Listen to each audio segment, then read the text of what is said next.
Channel Mahalakshmi की ओर से आप सबको सादर जय जिनेंद्र। नई झरोखे में लाइव आए आपके पास संडे स्पेशल के अंदर कुछ लेकर आपके पास। आज हम बात तो करेंगे अनोखे मुकदमे की जैन संगठन ने जो किया है, लेकिन उस अनोखे मुकदमे से पहले हम वर्तमान की स्थिति की बात कर लेंगे। हाउसफुल के 4 देख लिए आपने, बाकी के 3 देख लिए, अब लॉकडाउन का तीसरा शुरू हो गया आपके लिए। जी हाँ, कल से शुरू होगा ना। उससे पहले रेड, ऑरेंज, ग्रीन साथ में बांट लिया। 4 में 733 अपने जिलों को 130, यानी जो मेन हमारे देश की अर्थव्यवस्था की रीढ़ है वो सारे रेड में है।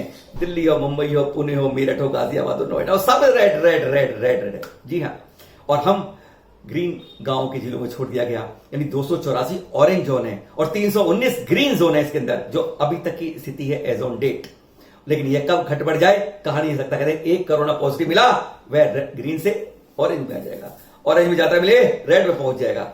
लेकिन इसके साथ शुरू कर दिया है कि अब जितने लेबर क्लास है वह अपने गांव में पलायन शुरू कर दिया है, और पहले दिन ही जाके वह अर्थव्यवस्था क्या सारी व्यवस्था ही सोशल डिस्टेंस की तार तार कर दी गई। एक सीट पर जहां अगर 2 सीट पर एक बैठेंगे, वहां 2 सीट पर 5-5 मिले। कोरोना के बारे में, कंट्रोल के बारे में हम पहले भी कई बार कह चुके हैं, फिर दोहराते हैं कि केवल पहले हफ्ते में कह देना लॉकडाउन, दूसरे में कह देना मास्क पहनना, तीसरे में हम ट्रायल के लिए टेस्टिंग की किट मंगवा रहे हैं, और चौथे में टेस्टिंग शुरू करते हैं। अगर इसी तरह रफ्तार रही तो कोरोना से नहीं जीत पाएंगे। ये कोरोना का अगर लड़ना है, हमें लड़ाई जीतनी है तो कोरोना के साथ मिलकर लड़ना होगा। शत्रु को अपनी बगल में दबाकर चलना होगा। नियम कानून कायदे होंगे जब कोरोना के साथ मिलकर रहोगे। ये सोचे कि कमरों में बंद रहकर और बाहर कोरोना घूमता रहे हम जीत जाएंगे, यह त्रिकाल में संभव नहीं हो पाएगा। इस बार साथ जीने के लिए कोई लड़ाई छोटी नहीं है, यह युद्ध नहीं महायुद्ध है, जो किसी भी सरकार के लिए बहुत लंबा चल रहा है। अर्थव्यवस्था को खोलना आवश्यक हो गया है। कहीं यह ना हो कि पहले कोरोना की मार पड़ी, उसके बाद अर्थव्यवस्था गरीबी की मार पड़ के पूरी तरह टूट जाए। सरकार को बहुत चिंता है। उन्होंने तुरंत शुरू कर दिया कि जी हां, शराब खुल जाएगी लेकिन मंदिर बंद रहेंगे। करोड़ों देवी देवताओं के पास जहां होते हैं, जिस धरा पर होते हैं, कहते हैं उनकी भी यहां पर दुआएं प्रार्थनाएं शक्ति है इस कर्म भूमि के अंदर। केवल यह नहीं कि बगैर शराब के इंसान मर जाएगा, नहीं, इंसान नहीं मरेगा, सरकारों की अर्थव्यवस्था मर जाएगी, उनकी पेटी खत्म हो जाएगी। उन्हें अपनी चिंता है एक्साइज की, और बड़े गजब की बात है सरकार की, यानी उसके 2 डिपार्टमेंट है। एक एक्साइज डिपार्टमेंट, खूब शराब पियो, टैक्स के रूप में हमारी पेटियां भरो, और एक है प्रोहिबिशन डिपार्टमेंट, शराब को बिकने से, बेचने से, खरीदने से रोको। क्या गजब की बात है। एक बार थप्पड़ मारते हैं, फिर पुरस्कार करते हैं, ये हमारे यहां की कलाकारी है। देखिए, और इस तरह की बात करते हैं हम। आज हम बात कर रहे हैं आपसे, एक अलग बात कर रहे हैं। 217 देशों के अंदर कोरोना फैल चुका है। 35 लाख से ऊपर कोरोना पॉजिटिव है पूरे विश्व में, और 40,000 की आंकड़ा हम छू रहे हैं। ये गिनती कभी खत्म नहीं होगी। ये गिनती हमें छोटी इसलिए लगती है कि हमारे टेस्टिंग बहुत कम है। अभी कई जगह शिकायत आती है, 10-10 दिन बाद टेस्टिंग की रिपोर्ट आती है। अभी टेस्टिंग जिस तरह की होनी चाहिए उस तरह की हम उस सीढ़ी पर तो पहुंच ही नहीं पाए। हम मुकाबला करते हैं इटली से, अमेरिका से, स्पेन से, जगह जगह मुकाबला करते हैं, लेकिन एक बार मुकाबला करें टेस्टिंग कितनी कर पा रहे हैं। उनके आंकड़े बड़े हैं क्योंकि उन्होंने टेस्टिंग बना के एक बार लगभग रोक दिया है। इस स्थिति को हम नहीं रोक पाए हैं। इसको हमें इस बारे में चिंतन करना होगा। लॉकडाउन इसका इलाज नहीं है। अर्थव्यवस्था टूट रही है, लोगों की हालत खराब हो रही है, और हमने अब क्या कर दिया, लेबर क्लास को शुरू कर दिया है भेजना। और क्या इससे पहले हम मैन्युफैक्चरिंग, कॉमर्शियल, इंडस्ट्रियल यूनिट को शुरू कर देते हॉट स्पॉट्स को छोड़कर, तो हमारी आधी लेबर जाने से रुक जाती। यह अर्थव्यवस्था के साथ जो अव्यवस्था हो रही है वह रुक जाती, और अर्थव्यवस्था की पटरी जो रुकने में, चढ़ने में देर लगती, उसको हम शायद टाइम पर ले आते। यह जो कमाई के धंधे शुरू होंगे ना, यह हमारी रगों से ही चूस लिया जाएगा। आज नहीं तो कल यह पैसा हमारी जेब से ही निकला जाएगा, और जितनी देर होगी हम भी पिटते रहेंगे और सरकारें भी पिटते रहेंगी, और जब दोनों ही सड़कों पर आ जाएंगे तो इसका इलाज ढूंढने के लिए हमें बरसों लग जाएंगे। 54 दिन किसी एक देश के लिए कम नहीं होते बगैर जीरो होने पर। सरकारों ने क्या करा है, पेट्रोल पूरे हिंदुस्तान में नहीं पूरे विश्व में टूट रहा है उसका रेट, और हमारी हरियाणा सरकार ने 1 रुपए और बढ़ा दिया है। पैसे ही लेने के लिए हर सरकार पड़ी है, और वह पैसे वह हमसे ही लेगी, हमें ही चूसेगी, और हम ही समय दरवाजों में बंद है क्रांतिकारी के रूप में। आज इंफ्रास्ट्रक्चर हमारी जीरो हो रही है, हमारी अर्थव्यवस्था भी लुट रही है। आज वैसे हम बात कर रहे हैं आपसे एक अजीब गरीब बात में, मांसाहार वर्सेस शाकाहार। कोरोना जब आया तो हर देश ने, चाहे चीन है चाहे अमेरिका है, हर ने कहा कि मांसाहार ही इसकी जड़ है, और मांसाहार को रोककर ही इसमें कामयाब हो सकता है। बहुत रिपोर्टें आई, हम उसके बारे में पहले चर्चा करेंगे आपसे। मांसाहार से बचकर हम कहां तक जा सकते हैं। जी न्यूज में भी एक बार रिपोर्ट आई थी 4 साल पहले। आज हम उसको एक रिवार्ड कर रहे हैं, आपके पास दिखा रहे हैं कि वास्तव में मांसाहार से कितना बचकर हम कितना बच सकते हैं। हिंदुस्तान में एक रिपोर्ट आई थी कि 2050 में अगर तक जीना है तो हमें मांसाहार को कम करके शाकाहार ही लाना होगा। ऐसी कई रिपोर्टें, शोध हैं, आज उनकी चर्चा करेंगे। और फिर एक बात करेंगे हमसे, देश में चल रहे जैन समाज ने किया है, जैन के संगठन ने एक अनोखा मुकदमा डाल दिया सुप्रीम कोर्ट में, जिसमें सेंटर भी पार्टी है, WHO भी पार्टी है, ICMR भी पार्टी है, एनिमल हस्बेंड्री भी पार्टी है। आज एक तरफ हमारे प्रधानमंत्री कहते हैं कि मेरी बात सुनो, आयुष की बात सुनो, उनका पशुपालन विभाग कहता है कि नहीं हमारी बात सुनो और मांसाहार को बढ़ाओ। बहुत अजीब बातें हैं। आज पहले शुरू करते हैं, शाकाहार अपनाना क्यों जरूरी है और मांसाहार को हमें क्यों हटाना है, इस बारे में पहली रिपोर्ट, हमारी विशेष रिपोर्ट इस बारे में देखिएगा। आज हम स्पेशल रूप में बात करना चाहते हैं कि मांसाहार के लाभ क्या, नुकसान क्या है और शाकाहार के लाभ क्या, नुकसान है। दोनों के अंदर एक जो है शोध से, रिसर्च से जो डाटा है सामने, उनकी हम बात कर रहे हैं। इस समय देश के अंदर नहीं, पूरे दुनिया के अंदर 50 करोड़ लोग शाकाहारी हैं। There are 15 crore vegetarians in total world, जिससे अगर मीट नहीं खाएंगे धरती का रोग कैसे बचाना है, यह देने के लिए इंडिया के अंदर प्रोडक्शन जो होता है मीट का, that is 40 million metric ton. हर साल 40 मिलियन मीट्रिक टन मांस खाया जाता है। We take in the eat of that one. और जीवन के अंदर एक ब्रिटिश जो आदमी होता है वह 11,000 एनिमल्स को खा लेता है, यानी 1 ब्रिटिश नागरिक has to take 11,000 animals in his life. वहीं पर अमेरिकन जो होता है 122 किलो मीट हर साल हजम कर जाता है, 120 kg मीट्स ऑफ दैट। अगर हम तुलना करते हैं, there are 3 types of peoples in the world. मांसाहारी होते हैं जो मीट लेते हैं, चिकन लेते हैं, सब्जी और साथ में मछली का उपयोग करते हैं। एक वीगन होते हैं जो दूध और दूध से मिले यानी मिल्क प्रोडक्ट्स का इस्तेमाल करते हैं। थर्ड कैटेगरी होती है शाकाहारी की। शाकाहारी हो गए मतलब फ्रूट्स, वेजिटेबल्स, अनाज, ग्रेन्स के आदि जो लेते हैं। वी आर मेकिंग जो सब सेक्शन करते हैं मांसाहारी बनाम शाकाहारी को बात करते हम आगे बढ़ते हैं। यानी इस समय जो है जितना ग्रेन्स यानी अनाज जो है मांसाहार पशु खा रहे हैं, जो पाल रहे हैं, उनके लिए हम इंसानों से दुगना खा रहे हैं। कहते हैं आज ग्रेन्स की क्राइसिस फ्यूचर में कभी होती है तो उसका कहते हैं 1/3 हिस्सा केवल इंसान खाते हैं और 2/3 हिस्सा ये मांसाहार पशु खा लेते हैं जो अपने खाने के लिए इनका इस्तेमाल करते हैं। आज की तारीख में जो पर्यावरण असंतुलन हो रहा है, जो पर्यावरण में जो हम प्रॉब्लम्स आ रही हैं, उसके कारण यह है कि हर साल हम 6 लाख हेक्टेयर जंगल का काट रहे हैं, लगातार अंधाधुंध काट रहे हैं, केवल इन जानवरों को जो है मीट के लिए, पालने के लिए। एक एरिया अनुसार देखें 30,000 स्क्वायर किलोमीटर से एरिया जानवरों को पालने में निकल जाता है। यानी पूरा एक बेल्जियम देश हमारे देश की तरह होता है, जैसे वह एक बेल्जियम पूरे साल के अंदर जानवरों को पालने में निकलता है। जो फ्रेश वाटर होता है उसका 70% हम एग्रीकल्चर वर्क्स में लगाते हैं। 70% जो हमारा ताज़ा पानी है वह कृषि कार्यों में जाता है, जिसमें उसका 70% केवल जानवरों को पालने में लग जाता है। उनके यूटिलाइज के लिए, उनके पीने के लिए 70% of that water is consumed. वहीं पिग फार्म के अंदर एक जानवर के लिए रोजाना 80 लीटर पानी की ज़रूरत पड़ती है, 80 लीटर्स पानी for every animal in the pig farm. वहीं पर अगर आप 1 किलो आलू उगाता है किसान हमारा, तो 254 लीटर पानी इस्तेमाल करता है केवल।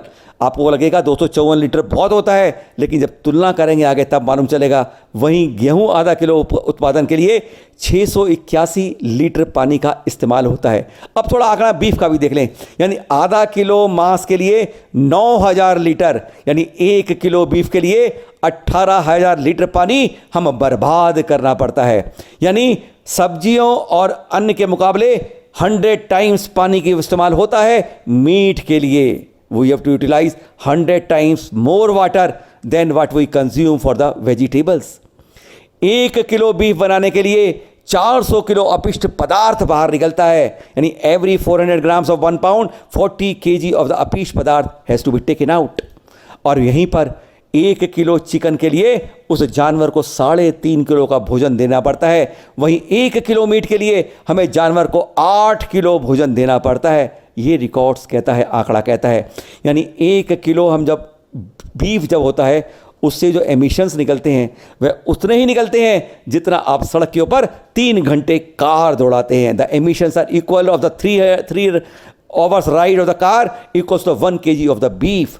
और एक प्रकार से कह सकते हो 20% जो एमिशंस होते हैं वे केवल मीट प्रोडक्शन के कारण आते हैं। मीट उत्पादन में हम 20% ऑफ द एमिशन यानी equal to the vehicles emission के अनुसार जितने परिवहन के साधन हैं उनसे जो उत्सर्जन हो रहा है उतना ही उत्सर्जन मीट के उत्पादन में हो रहा है। और अगर अब हमें धरती को बचाना है, we have to save the earth, हमें हर व्यक्ति के लिए 15% कैलोरी की खपत कम करनी होगी। We have to save 15% calories. और तभी और एक बात है मोस्ट इंपॉर्टेंट, आधे से ज़्यादा रेड मीट का सेवन खत्म करना होगा। The red meat has to be reduce by 56% to be precise. धरती को से बचाना है, हमें 25% इंक्रीज करना होगा। तो हमें अपने अंदर सेवन to way to take more take of the fruits and the vegetables, हमें 25% बढ़ानी होगी।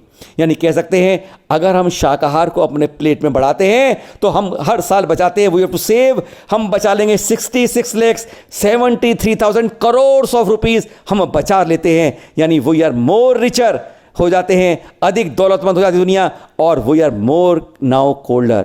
जो कोल्ड है यानी जो पूरी दुनिया इस समय गर्म से परेशान हो रही है, हर साल टेम्परेचर बढ़ रहा है, उसको ठंडा करना है, अंटार्कटिका में बर्फ़ को जमाना है, पानी की कमी को दूर करना है, तो हमें ठंडा करने के लिए शाकाहार को अपनाना ही होगा।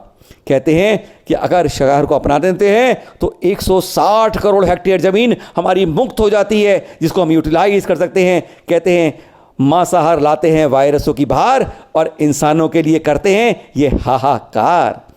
इस तरीके से जब बचती है जो ग्रीन हाउस एमिशंस हो रहा है गैस का, वह बचाने के लिए सेविंग्स होती है हमारी शाकाहारी कारण। 33,36,000 crore of rupees we save every year. यानी हर साल 33,36,000 करोड़ रुपए की हर साल बचत हो जाती है पूरे विश्व को। केवल ग्रीन हाउस गैसों की कमी होती है जब शाकाहार में जाते हैं। और ultimately is the life is a very important part, यानी मौत से हर कोई बचना चाहता है।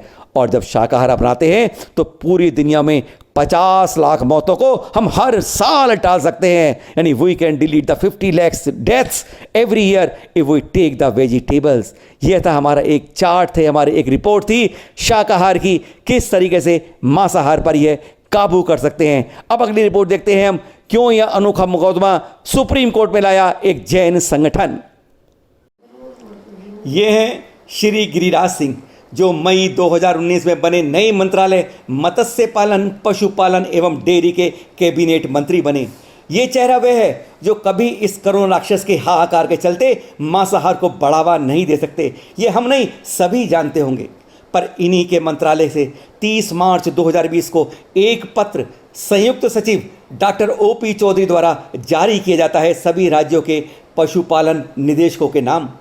इस पत्र के सबसे पहले में रोना रोया जाता है कि पशुपालन उद्योग को 13,000 करोड़ का हर महीने नुकसान हो रहा है, क्योंकि लोगों ने अंडे चिकन खाना बंद कर दिया है, किसान जिंदा पक्षियों को ही दफना रहे हैं। दूसरे पहरे में इसकी गुणवत्ता और इम्यून सिस्टम बूस्ट करने का सस्ता पदार्थ होने का दावा किया जाता है, और सभी राज्यों को इसके लिए जागरूकता कैंपेन की बात कही जाती है। और तीसरे पहरे में अंडे, मीट, मछली की बिक्री जारी रखने का आदेश दिया जाता है।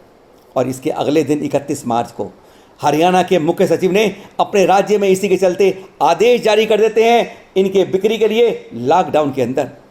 बिहार सरकार तो बाकायदा विज्ञापन जारी करने में कोई देर नहीं करती है। उधर हमारे प्रधानमंत्री महोदय ट्वीट करते हैं कि आयुष मंत्रालय ने बेहतर स्वास्थ्य और इम्यूनिटी बढ़ाने के दिशा निर्देश दिए हैं। जब यह काम आयुष मंत्रालय को दिया हुआ है तो पशुपालन मंत्रालय को किसने अधिकार दिया वह जारी करने का। वहीं प्रधानमंत्री सुझाव देते हैं कि गर्म पानी पीजिए, यानी सबसे सस्ता और सही इलाज। देश को कोरोना से लड़ने में मसीहा बने प्रधानमंत्री एक और ट्वीट करते हैं कि गर्म पानी और काढ़ा लें और इम्यूनिटी के लिए केवल आयुष मंत्रालय की ही सुने। पर उन्हीं का पशुपालन मंत्रालय अंडा मांस की पब्लिसिटी कर रहा है। क्या प्रधानमंत्री और आयुष को वे नहीं मानते? WHO के चीन के प्रतिनिधि की यह पोस्ट सोशल मीडिया पर कई जगह मिली कि जब तक लोग मांस खाते रहेंगे इन्फेक्शन का खतरा रहेगा। वैसे इस पोस्ट की प्रामाणिकता चैनल महालक्ष्मी नहीं कर सकता, पर इम्यूनिटी बढ़ाने की तलाश हमने प्रधानमंत्री जी के कहे अनुसार आयुष मंत्रालय की पोस्ट पर करी। तो कहीं मिल जाए तो कि मांस मछली, पर यहाँ नहीं मिला। मिला तो गर्म पानी, प्राणायाम, योगासन, हल्दी, जीरा, धनिया आदि। चलिए एक और पोस्ट देख लेते हैं आयुष मंत्रालय की। इसमें लिखा है च्यवनप्राश लें, तुलसी, दालचीनी, काली मिर्च, मुनक्का, काढ़ा, हल्दी वाला गर्म दूध रोग प्रतिरोधक क्षमता को बढ़ाने में अचूक उपाय है। एक और मंत्रालय की पोस्ट देखी, कोविड संकट में यह स्पष्ट लिखा है कि नारियल का तेल या घी का उपयोग करें, साथ में पुदीने की भाप लें, लौंग के चूर्ण में गुड़ मिलाकर खाएं। इसमें नोट में लिखा है आयुर्वेद आयु व स्वास्थ्य से सबसे बढ़िया यह जुड़ा विज्ञान है और साथ ही प्रकृति साधनों में प्रयोग पर जोर देता है। इस समय पशु अधिकारियों के जाने माने शोधकर्ता और चेतना के मार्क रोलेंस ने स्पष्ट लिखा है कि कोविड वायरस पिछली शताब्दियों में फैली कई बीमारियों की तरह इस मांसाहार की आदत की ही देन है। लोगों को समझाने की जरूरत है कि मांसाहार से उन्होंने अपना कितना नुकसान कर लिया है। यह केवल हृदय संबंधी बीमारियों, कैंसर, डायबिटीज और मोटापा बढ़ा रहा है। यानी दुनिया की खतरनाक 80% बीमारियों की जड़ है यही मांसाहार। और अमेरिका में जहां कोरोना ने सबसे ज़्यादा कहर बरपाया है, अब तक 12 लाख से ज़्यादा इसकी चपेट में है और लगभग 70,000 मौतें। और वहां की रिपोर्ट में मीट की फैक्ट्री को ही कोरोना का अड्डा कहा जा रहा है। हमारे देश में भी क्या यही चाहते हैं लोग कि यह वायरस खूब फैले? इससे सीख नहीं लेना चाहते? जारी रिपोर्ट में स्पष्ट कहा गया है कि एक मीट फैक्ट्री में 3700 कर्मचारी काम करते थे वहां, और अब वहां केवल वह कोरोना का अड्डा बन गया है। ट्रंप भी उस गलती से इनकार नहीं कर पाए और मीट फैक्ट्री ने वहां पर 700 से ज़्यादा कोरोना पॉजिटिव पाए गए पहली ही जांच में। यानी एक राज्य में 55% कोरोना फैलने के कारण बने मीट फैक्ट्री वह बनी। और हम अपने देश में ऐसे कोरोना अड्डे की क्या शुरुआत करना चाहते हैं? बस इसी बात को लेकर 15 अप्रैल को विश्व जैन संगठन ने प्रधानमंत्री को पशुपालन मंत्रालय के इस 30 मार्च के पत्र के संदर्भ में एक पत्र लिखा। स्पष्टीकरण मांगा कि किस मेडिकल रिसर्च के आधार पर दावा किया गया है कि मांस के सेवन से संक्रमण नहीं होता बल्कि रोग प्रतिरोधक क्षमता बढ़ती है। वहीं WHO ने सुझाव दिया है कि अगर लोग मीट खाते हैं तो इन्फेक्शन का कुछ रिस्क तो रहेगा ही। वहीं महावीर, बुद्धा, नानक, महात्मा गांधी, विनोबा की संस्कृति वाला यह देश है। अनेकता में एकता बताता है, किसी जीव पर क्रूरता नहीं करने का यह संदेश देता है। क्या चेयरमैन और बोर्ड की मीट उद्योग के साथ से साठगांठ है? जांच की जानी चाहिए व त्वरित कार्यवाही की जाए। आदेश जारी करने वाले पशुपालन मंत्रालय के सचिव के साथ उनके पास पशु कल्याण बोर्ड के चेयरमैन भी वही हैं जिन पर यह अंगुली उठाई गई है। और फिर सुप्रीम कोर्ट में 22 अप्रैल को विश्व जैन संगठन ने एक याचिका दायर कर दी। स्वास्थ्य व परिवार कल्याण मंत्रालय, पशुपालन मंत्रालय, Indian council of medical research, animal welfare board, national board of wild life, WHO को पार्टी बनाकर जज साहब के सामने एक अनोखा मामला पहुंच गया। मामला मीडिया में चर्चा का विषय बन गया। विश्व जैन संगठन ने दावा किया है कि लोग घरेलू और जंगली जानवरों को केवल स्वाद में बदलाव के लिए खाते हैं और ऐसा करने के उन्होंने मानवता को खतरे में डाल दिया है। याचिका में कहा गया है कि पशु पक्षियों के अनुच्छेद 21 के तहत उन मूल अधिकारों पर चोट की गई है जो जीवन के अधिकार की पूर्ण सुरक्षा की गारंटी देते हैं। संगठन ने अनुच्छेद 51 का हवाला देते हुए कहा है कि प्रत्येक नागरिक के लिए यह संवैधानिक कर्तव्य है कि वह वनों, झीलों, नदियों और वन्य जीवन सहित प्राकृतिक पर्यावरण की रक्षा और जीवन जीने के लिए जीवों पर दया करे। साथ ही केंद्र व राज्य सरकारों से पशु, मछली आदि पक्षियों, मुर्गी के व्यापार या वध पर भी बैन लगाने की मांग की गई है। साथ ही मुर्गे को हलाल करने के तरीकों के साथ ही किसी भी बूचड़खाने से खरीदे गए मांस के निर्यात पर तुरंत रोक लगाने की भी मांग की गई है। याचिका में कहा गया है कि केंद्रीय मंत्रालय ने मीट लॉबी के आगे घुटने टेक दिए हैं और समय से पहले सर्कुलर जारी कर दिया गया है, जबकि वायरस फैलाने में पशु प्रजातियों की भागीदारी को अस्वीकार करने के लिए कोई निर्णायक शोध नहीं है। एक तरफ पूरी दुनिया शोध के परिणाम का इंतजार कर रही है, वहीं मीट लॉबी के दबाव के कारण बिना किसी प्रमाणिक शोध के मांस की खपत को बढ़ावा देने का आदेश देश का एक खतरनाक ही हो सकता है। कुछ समय पहले दैनिक हिंदुस्तान में एक रिपोर्ट शोध के आधार पर छपी थी कि पृथ्वी हमारा भार 2050 के बाद तभी झेल पाएगी जब हम मांसाहारी से शाकाहारी बन जाएंगे। यही नहीं, उत्तराखंड हाई कोर्ट ने एक जनहित यात्रा पर फैसला देते हुए हवा, पानी, पृथ्वी पर रहने वाले सभी जीवों यानी पशु पक्षी समेत सभी को विधिक व्यक्ति का दर्जा देते हुए उन्होंने मनुष्यों की तरह अधिकार, कर्तव्य और जिम्मेदारी देते हुए उत्तराखंड के लोगों को इसका उनका संरक्षक घोषित किया। कोरोना के साथ अभी हाल में पूर्व के राज्यों में सूअरों के एक नए आधुनिक स्वाइन फीवर बीमारी फैलनी शुरू हो गई है, जिसके चलते वहाँ यह अफ्रीकन स्वाइन फीवर की बीमारी फैलनी शुरू हुई है, जिसके चलते वहाँ 1950 सूअरों की मौत हो गई है। असम के 6 जिले इसकी चपेट में हैं। अब वहाँ सूअरों का व्यवसाय करने वालों को के आने जाने तक पर रोक लगानी पड़ी है, उसे बैन कर दिया है। सूअरों और उसके मीट पर बैन लगा दिया है, बूचड़ खाने बंद कर दिए हैं। इसके चलते असम के पड़ोसी राज्यों व म्यांमार में से मणिपुर ने अन्य राज्यों से सूअरों की खरीद पर भी तत्काल रोक लगा दी है। इस बारे में 30 अप्रैल को यह आदेश जारी किया गया है। मन की बात में 26 अप्रैल को प्रधानमंत्री पुराने आयुर्वेदिक सिद्धांतों को अपनाने की बात पर जोर देते हैं। आयुष मंत्रालय द्वारा दिए प्रतिरोधक क्षमता बढ़ाने के प्रोटोकॉल का पालन करने के लिए कहते हैं। वहीं पशुपालन मंत्रालय अपना बिना प्रमाणिक फार्मूला प्रमोट करने पर लगा है। इसी के साथ जैन संत की प्रेरणा से रोक दिया गुजरात ने जीवित जानवरों का निर्यात।